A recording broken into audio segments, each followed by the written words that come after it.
자, 이제 살인이 나왔어요. 이제 이것도 이제 범죄인 유형화 아닙니까? 예, 그래서 아까 본 우리 법률적 유형화의 한 종류다 이렇게 보시면 되고요.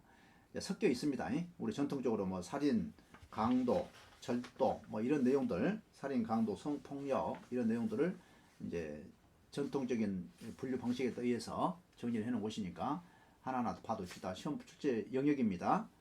자, 형법상으로는 살인죄, 존속살인, 살해, 영아살해, 촉탁, 성낙에 의한 살인, 자살, 교사, 방조, 위력에 의한 살인 다양하게 이렇게 규정하고 있죠. 자, 범죄자와 범죄 현장 특성상 조직적 살인이냐 비조직적 살인이냐 이렇게 나눠볼 수가 있고요. 자, 타인의 요구에 의한 청부 살인 등을 우리는 도구적 살인이라고 얘기합니다. 이때는 치밀한 계획하에서 이루어지죠. 증거 인멸을 획책하고요. 그 다음에 비조직적 살인은 개인적 원한 등의 감정적인 이유로 우발적이고 충동적으로 살인을 해요. 드러나는 것을 우리는 표출적 살인이라고 얘기하고요. 주로 면식범의 행동입니다. 살인은 대부분요, 전혀 모르는 사람을 대상으로 하는 것은 많지 않습니다. 대부분이 아는 사람, 관계 속에서 발생합니다. 자, 피해자 수에 따른 유형입니다.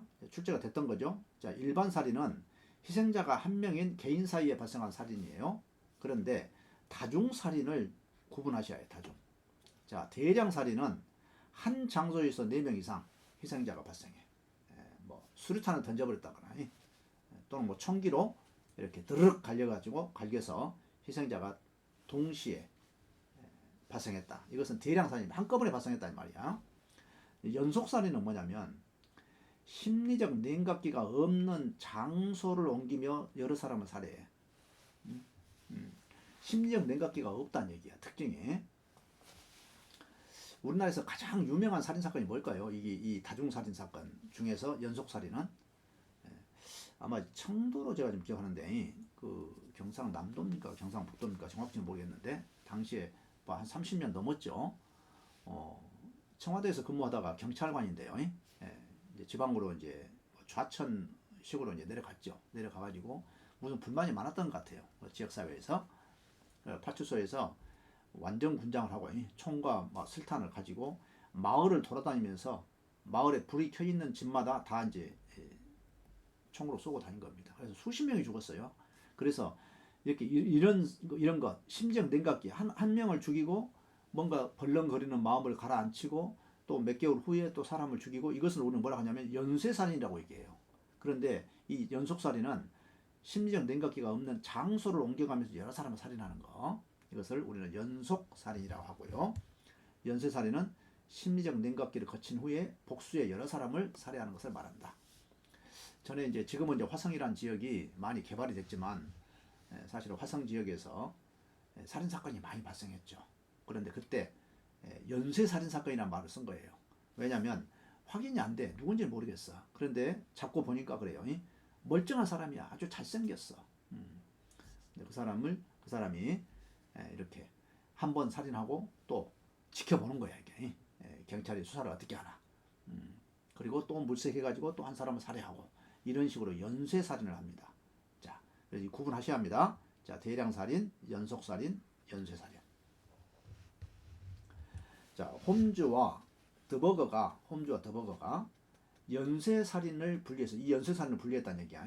연쇄살인은 뭐예요? 굉장히 뭔가 좀 냄새가 안 좋잖아요. 굉장히 기분 나쁜 거잖아. 어디서 표적을 삼고 사람을 죽일지 모르니까. 그래서 이렇게 얘기를 합니다. 자, 망상형이 있고요. 사명형, 쾌락형, 권력형이 있다. 이렇게 망상형, 환청이나 환각 등 망상증을 포함한 정신적 장애자의 살인이야. 의외로 많습니다. 망상 속에서 죽여라 하는 소리를 듣는 사람이 있다는 거예요. 자, 그래서 한 사람 죽이고 또 한 사람 죽이고 이렇게. 자, 사명형은 뭘까? 사명형 정상인이야. 근데 특정 집단에 대한 혐오 등 이유로 특정 사람을 세상에서 제거해야 한다. 우리나라도 좀 최근에 그런 일이 있었죠. 어느 유명 정치가를 칼로 이렇게 목을 찔렀는데 그 사람이 갖고 있는 생각이 뭐예요? 확신범적 성격을 갖고 있잖아요. 확신범. 저 사람이 죽어야 한다. 저 사람 때문에 국가와 경제가 망치고 있다. 이러한 극단적 사고를 갖고 있는 사람이 있다는 말이야. 사명형입니다.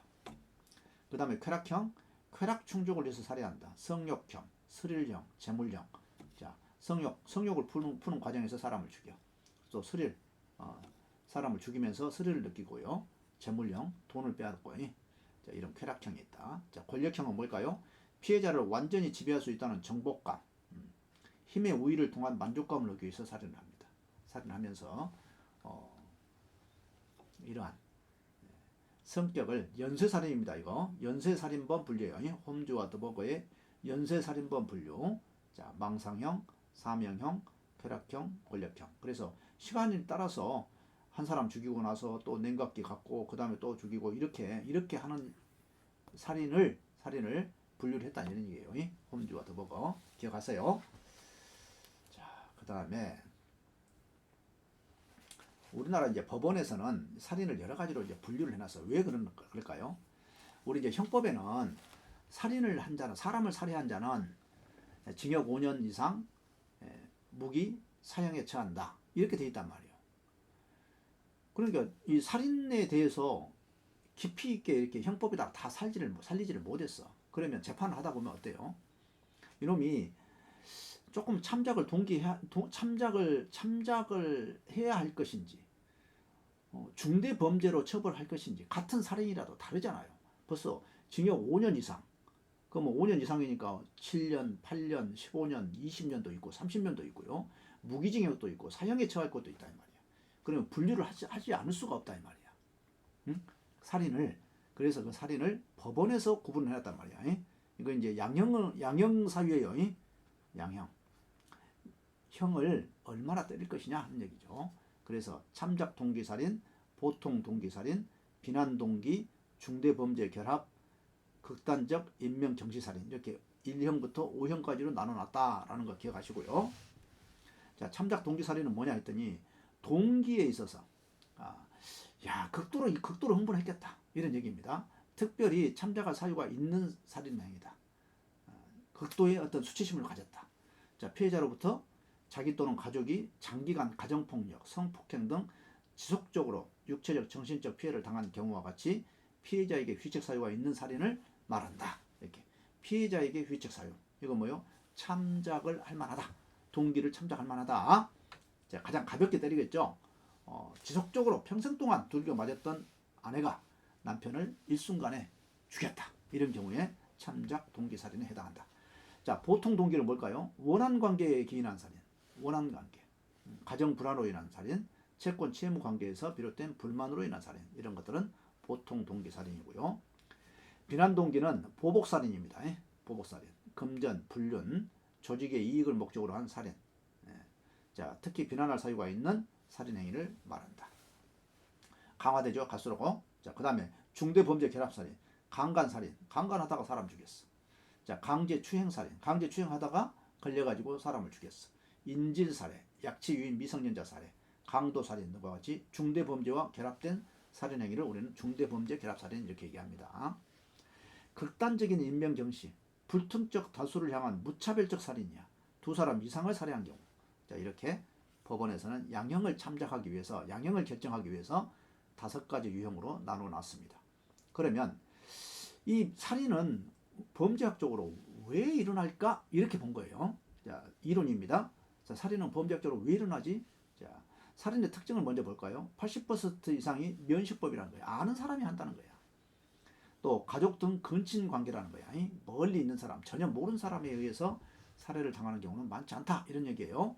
자, 티오라는 사람은 살인을 가족 문제로 인식할 정도로 가족의 문제다. 이렇게 보고 있습니다. 자, 울프강이요.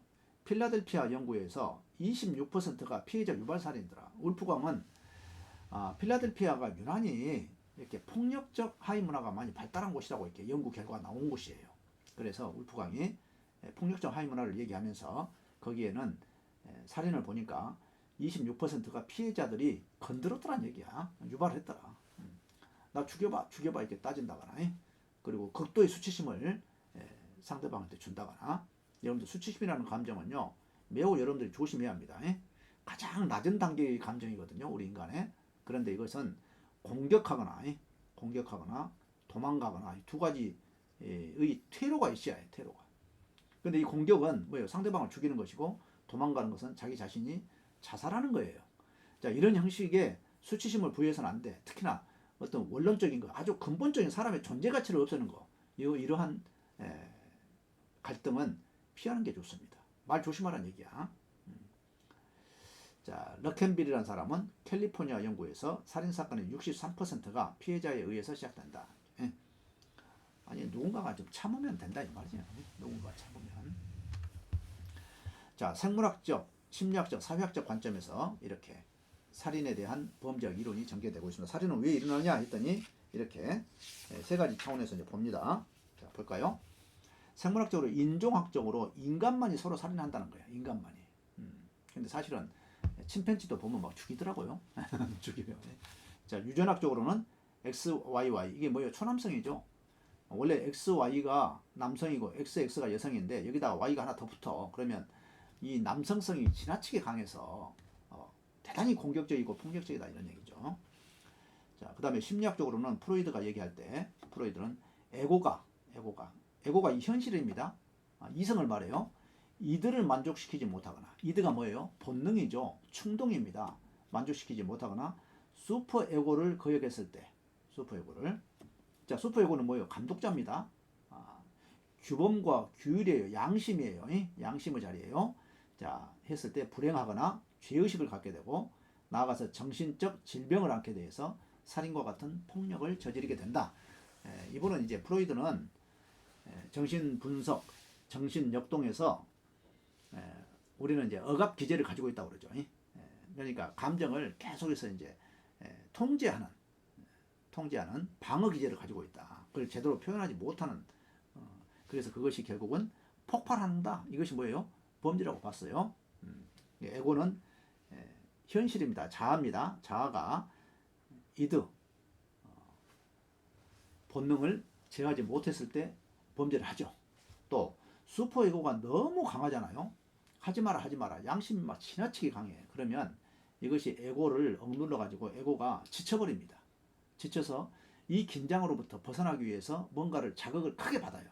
그 자극이 뭐예요? 범죄와 처벌이죠. 그 처벌을 받으면서 안도감을 쉬는 사람들이 있습니다. 많습니다, 여러분들. 그 불안으로부터 벗어나기 위한 방법으로 이러한 어떤 사람은 술을 마시고 어떤 사람은 마약을 하고 하지만 어떤 사람들은 범죄를 한다니까. 그래서 교도소에 오면 비로소 그 처벌을 통해서 본인이 안심을 해요. 이런 이제 범죄 심리학적 관점에서 이제 표현할 수가 있습니다. 그 다음에 좌절 공격성 이론이라는 게 있어요. 좌절 공격성. 이제 달라드라는 사람이 얘기한 건데요. 공격성은 항상 좌절의 결과다. 그래서 달라들어서 좌절하면 달라들어서 공격한다. 이렇게 암기해 놓으세요. 자, 사회학적으로는 이게 어떤 연관성이 있느냐, 살인이. 자, 헨리와 쇼트가 외적 제재 이론이라는 게 외적. 자살과 살인 모두 공격적 행동으로 동일하다. 자기 자신을 죽인 거다고, 타인을 죽인 거다고 똑같다. 자살은 내부 지향적이고 살인은 외부 지향적 공격에서 차이가 있다. 자, 약한 외적 제재를 경험한다면 자기 지향성 자살을 택하고 강력한 외적 제재로 고통을 받는다면 타인 지향적 공격적인 살인을 선택하게 된다. 자, 외적 제재의 강도는 타인의 기대감과 요구에 동조하는 정도, 즉 자신의 자유와 행동 범위를 제한하기 위해서 자신에게 주어진 사회적 통제의 정도이다. 자, 사회적 통제가 어느 정도 강하냐? 이것에 의해서 타인을 죽이게 된다니까. 강하면, 자, 강력한 외적 제재, 고통을 받는다면 누군가가 나를 막 억압을 한단 말이야. 통제를 한단 말이야. 그러면 가서 그냥 죽이게 된다는 얘기야. 헨리와 쇼트입니다. 헨리와 쇼트의 외적 제재 이론이에요. 자, 외적 제재가 너무 강하면 범죄를 한다, 살인을 한다 이런 얘기입니다. 자, 그런가 하면 울프강, 아까 봤었죠. 폭력적 하이문화입니다. 자, 필라델피아 살인을 분석한 결과 대인적 폭행을 나쁘다거나 반사회적으로 규정하지 않는 폭력의 하이문화가 있어. 자, 필라델피아 보니까 연구해보니까 울프강 얘기입니다. 울프강이 뭐예요, 이게? 울프가 뭐죠? 늑대의 강이야, 늑대의 강. 늑대의 강이니까 뭐야? 우글우글하고 뭐 무섭잖아. 이 폭력적 하이문화가 형성되어 있는 곳이야. 그곳에는 이렇게 폭행이 반사회적이거나 나쁘다고 인식하지 않아. 뭐 그 정도는 뭐 할 수 있지, 뭐 일어날 수 있지, 이렇게 생각한단 말이야. 이러한 문화 속에서 신체적 공격에 대한 즉각적인 호소가 용인된다고 주장해. 그래서 빈곤 지역과 흑인 밀집 지역에서 높은 살인율의 원인이 되고 있다. 이걸 이론화합니다. 사회학적 관점에서 살인 문제를 이렇게 해설하고 있습니다. 헨리어 쇼트의 외적 제재 이론, 울프강의 폭력적 화해문화 기억하시고요.